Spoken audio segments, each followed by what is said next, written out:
Alrighty, I'm making this video for myself, but maybe someone else on the internet may have the same setup or find this interesting, but I'm just comparing my old camera, which is the Panasonic GH5, to my new camera, which is a Sony A7 IV.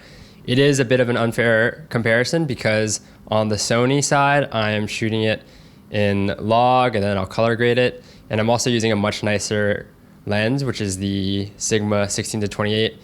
The Panasonic side, I'm just using the cheapo kit lens, which is a 12-32, as well as the Panasonic GH5 just being an older camera. But when it was new, it was around the same price, like $2,000 for the body.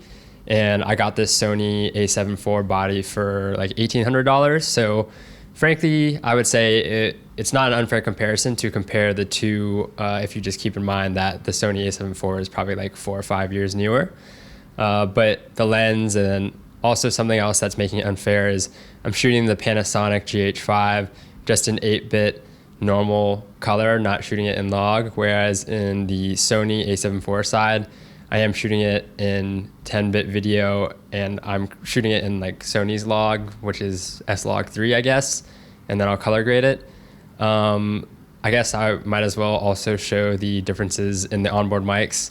So this is the Panasonic Lumix GH5 onboard mic audio, and this is the Sony A7 IV onboard mic audio, but frankly that doesn't really matter because going forward I'll pretty much always use an external mic like this. This is a Rode NT, not a Rode NT1. This is a Shure SM7B, or I'll use like Rode wireless mics going forward. Frankly, the GH5 is a really, really good camera, and I didn't utilize it nearly as far, or I didn't use all of its capabilities. Like I didn't shoot 10-bit video, and I didn't use the Panasonic Vlog ever.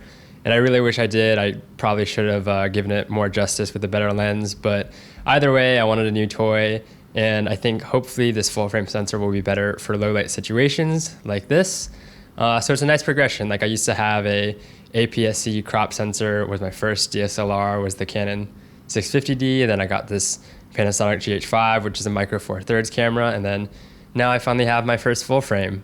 But yeah, this is just me testing out this scenario, and going forwards, hopefully my video quality will be a little better because I'm gonna try and shoot in S-Log and actually color correct it and put a little more effort into the cinematic side of things as opposed to just flipping it on auto and just talking, which, you know, maybe I will still do, but I'm really hoping that this Sony A7 IV will be a little more fun to play with than the GH5. Also for taking photos. I didn't really like taking photos on the GH5 very much.